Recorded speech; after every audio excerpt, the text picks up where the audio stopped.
Hello everyone. In previous class, we were discussing on third chapter of BST, private, public and global enterprises, in which we have covered many topics. Today, we will discuss on next topics on this chapter. जहां हमने revise किया था वो हमारे topic क्या क्या थे। Introduction, जहां हमने इनका मेन देखा था क्या हो सकता है हमारे प्राइवेट सेक्टर पब्लिक सेक्टर, इसको एक चार्ट फॉर्म में हमने देख लिया था कि ये है क्या। जहां हमने जो डिस्कस किया था इंडियन इकोनॉमी के अकॉर्डिंग कि इंडियन इकोनॉमी को हमने टू पार्ट्स में डिवाइड कर रखा है, public sector and private sector. Already हम लोग डिस्कस कर चुके हैं, फिर भी एक बार रिवाइज कर लेते हैं। पब्लिक सेक्टर और प्राइवेट सेक्टर जो हमने सेकंड चैप्टर पढ़ा, जहां प्राइवेटली जो पर्सन होंगे वो अपना इन्वेस्टमेंट करेंगे और बिजनेस करेंगे। शॉर्ट में बढ़ते हैं जहां सिंगल पर्सन इन्वेस्टमेंट करेगा और अपने बिजनेस को रन करेगा, जहां मोर देन 2 पर्सन किसी बिजनेस को रन करेंगे, वो हमारा पार्टनरशिप था। एचओ बिजनेस इसी का शॉर्ट प्रॉपर्टी का एक्सटेंडेड पार्ट है।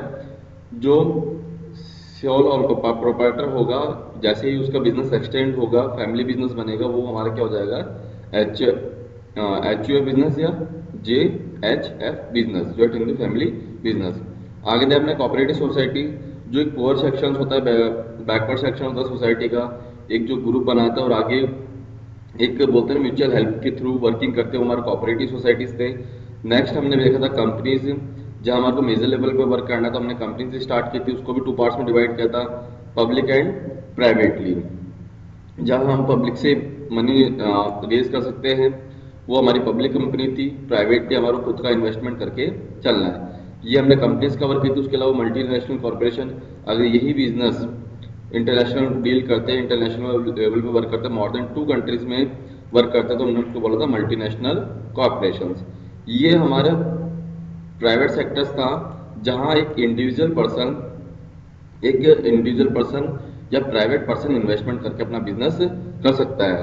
उसके अलावा जो हमने टॉपिक डिस्कस किए थे वो था हमारा पब्लिक सेक्टर, जहां सीधे सीधे गवर्नमेंट का इन्वेस्टमेंट रहने वाला, गवर्नमेंट डील करने वाली, वो हमारा था पब्लिक सेक्टर, जिसमें हमने उसको भी फर्दर 3 पार्ट्स में डिवाइड किया था, डिपार्टमेंटल अंडरटेकिंग, स्टैट्यूटरी कॉर्पोरेशन और गवर्नमेंट कंपनी। डिपार्टमेंटल अंडरटेकिंग, जहां एक गवर्नमेंट का खुद का सेक्शन रहेगा, जहां गवर्नमेंट खुद इन्वेस्टमेंट करके चलेगी और अपनी एक मिनिस्ट्री के अकॉर्डिंग इसको रन करेगी, लाइक रेलवे, पोस्टल डिपार्टमेंट। ये हमारा किसमें हो गया, डिपार्टमेंटल अंडरटेकिंग। यहाँ से गवर्नमेंट से बजट भी पास होगा और इसके एम्प्लॉयज भी गवर्नमेंट एम्प्लॉयज ही रहेंगे।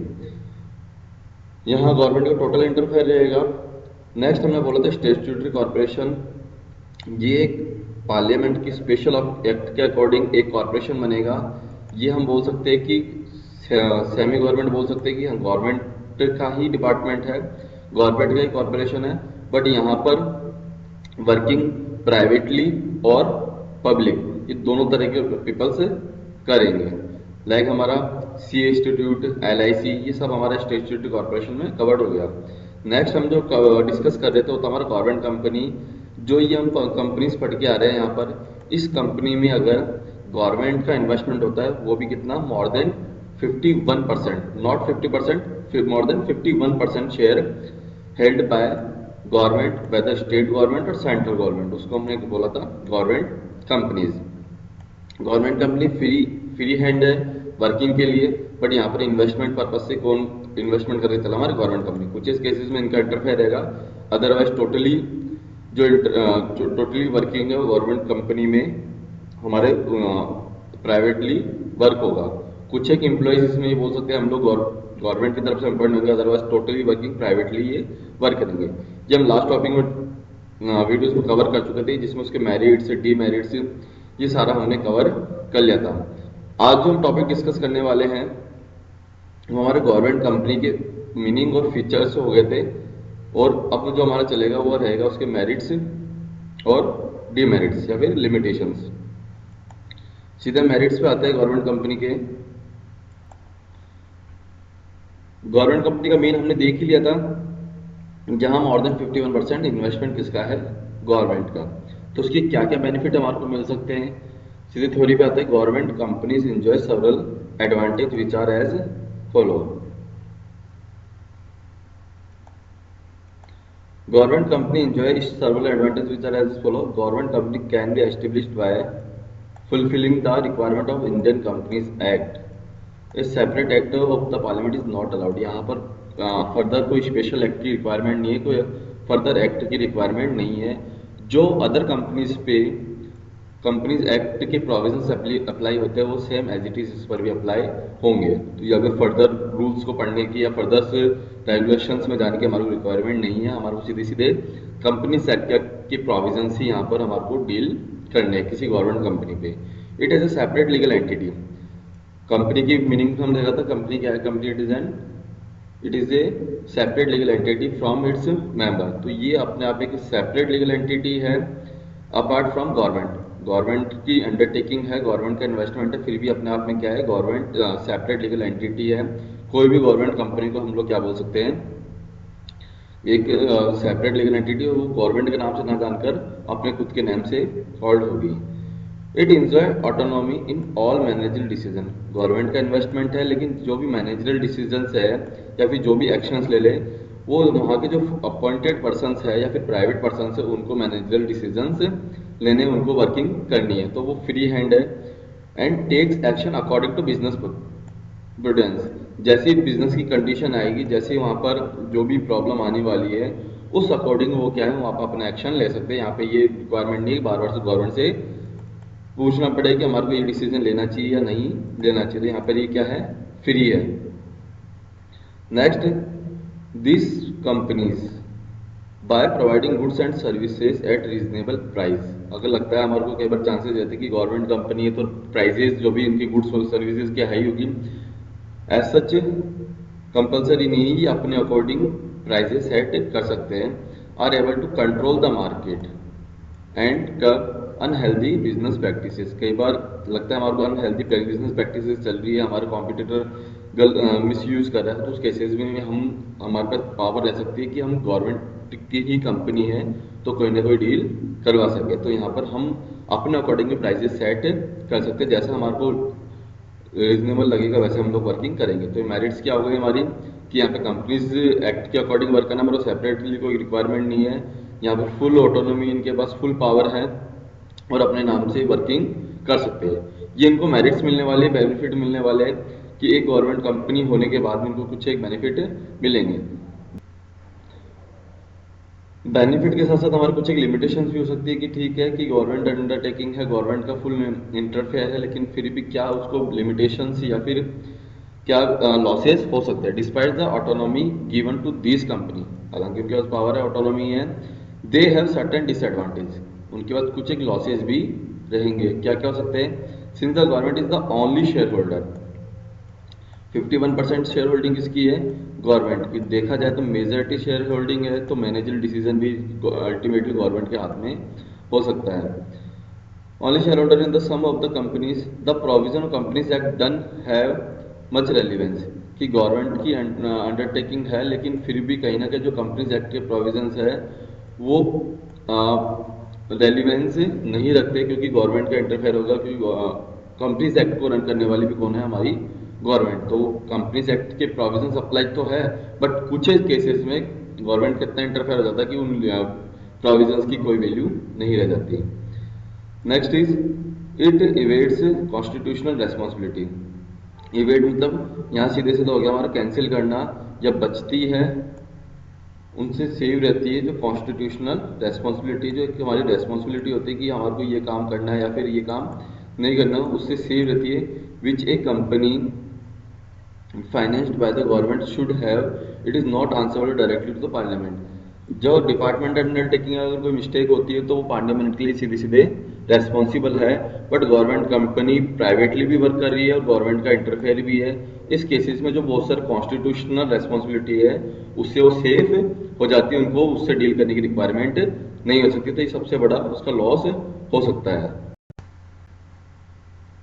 Next point is the government being the shore share holder. Government single share holder है, 51% है. The management and administration rest in the hands of government. Ultimately जो हमारा कंपनीज एक्ट है वो वर्किंग तो कर रहा है बट शेयर होल्डिंग गवर्नमेंट के पास होने की वजह से जो मैनेजमेंट है, हाई लेवल एडमिनिस्ट्रेशन है, वो अल्टीमेटली किसके हैंड्स में रहता है? गवर्नमेंट के हैंड्स में। The main purpose of government company registered like other companies is defeated. मतलब हमने जिस पर्पस के लिए कंपनी बनाई थी, गवर्नमेंट कंपनी बनाई थी, वो पर्पस हमारा कहीं ना कहीं डिफीट होता है। क्योंकि हम वहाँ पर डिपार्टमेंटल अंडरटेकिंग ले सकते थे, स्टेचुटरी कॉर्पोरेशन ले सकते थे, बट हमने क्या गवर्नमेंट कंपनी क्यों सेलेक्ट किया था? क्योंकि हमारे को प्राइवेटली बहुत सारे बेनिफिट लेने थे। तो जो हमारे को बेनिफिट लेने थे, वो बेनिफिट का हमारे को फुल यूटिलाइजेशन नहीं मिल पाएगा। क्यों? क्योंकि कहीं ना कहीं गवर्नमेंट का इंटरफेयर हो गया। तो जो अदर कंपनीज बेनिफिट लेती है, वो बेनिफिट कहीं ना कहीं डिफीट होंगे।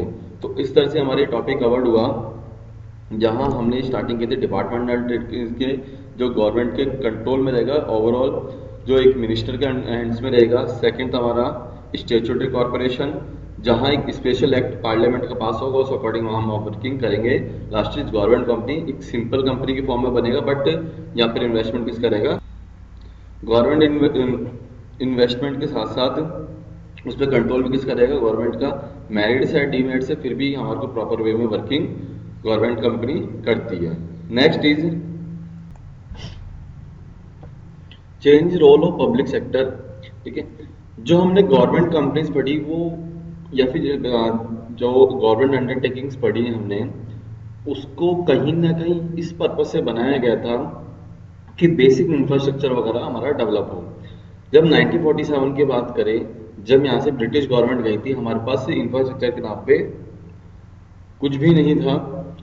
इस केसेस में हम गवर्नमेंट को लगा कि जो प्राइवेट हैंड्स है, जो प्राइवेट पर्सन्स है, उनके लिए पॉसिबिलिटी नहीं है कि वो बेसिक इंफ्रास्ट्रक्चर को डेवलपमेंट करे, या फिर वो ऐसी इंडस्ट्रीज में मनी इन्वेस्टमेंट करे जो बहुत हैवी हो। जस्ट लाइक रेलवे कोई छोटा मोटा प्रोजेक्ट नहीं होता, बहुत हैवी इन्वेस्टमेंट की रिक्वायरमेंट रहती है। इससे रिलेटेड बहुत सारे सेक्टर हो सकते थे, ऑटोनॉमी से रिलेटेड।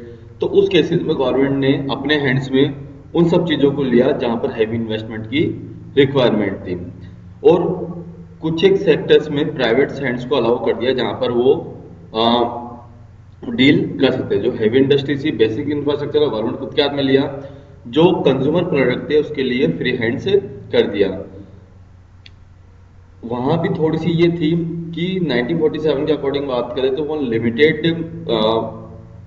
पर्सन हुआ करते थे, लिमिटेड फैमिलीज थी जो हैवी इन्वेस्टमेंट के लिए कैपेबल थी, या जिनके पास इन्वेस्टमेंट था।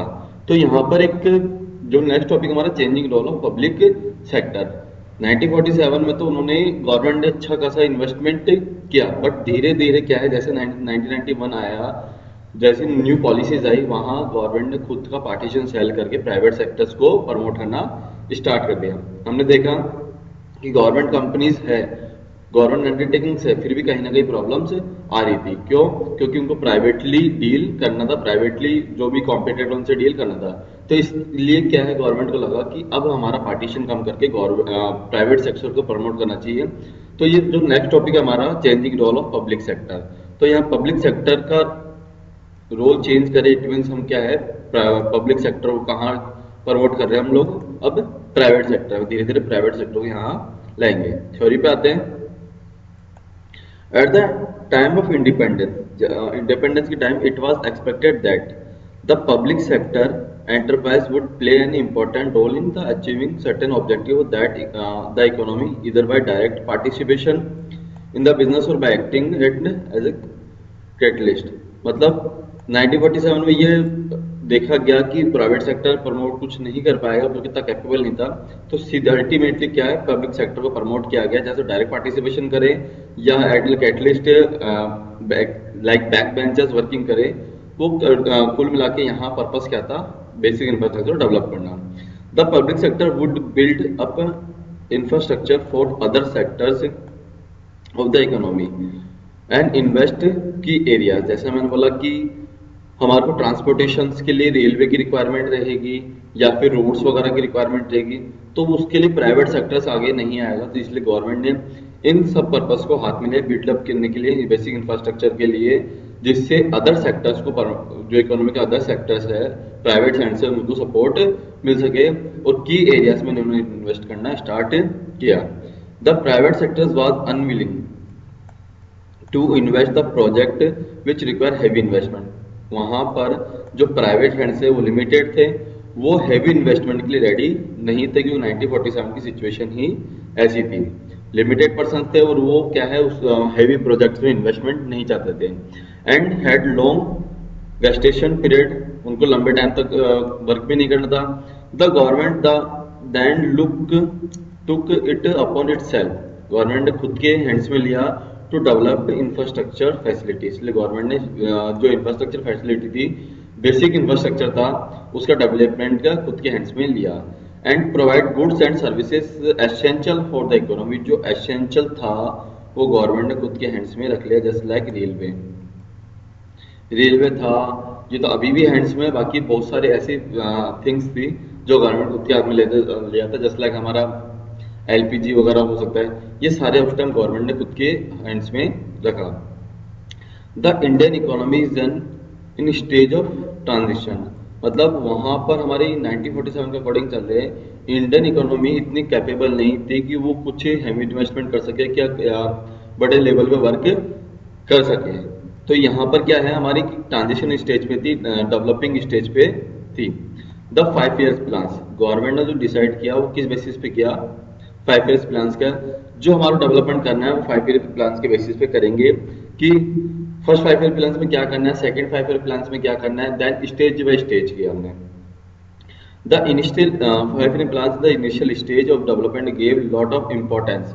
जब हम इनिशियल लेवल पे बात करें to the public sector, initial level पे बात करें जो 1947 के में जो हमारे 5 ईयर प्लान बनने स्टार्ट हुए थे, तब की बात करें तो यहाँ पे हमने इम्पोर्टेंस किसको दी, पब्लिक सेक्टर को, कि हाँ ये पब्लिक सेक्टर के एंटरप्राइजेज डेवलप होनी चाहिए।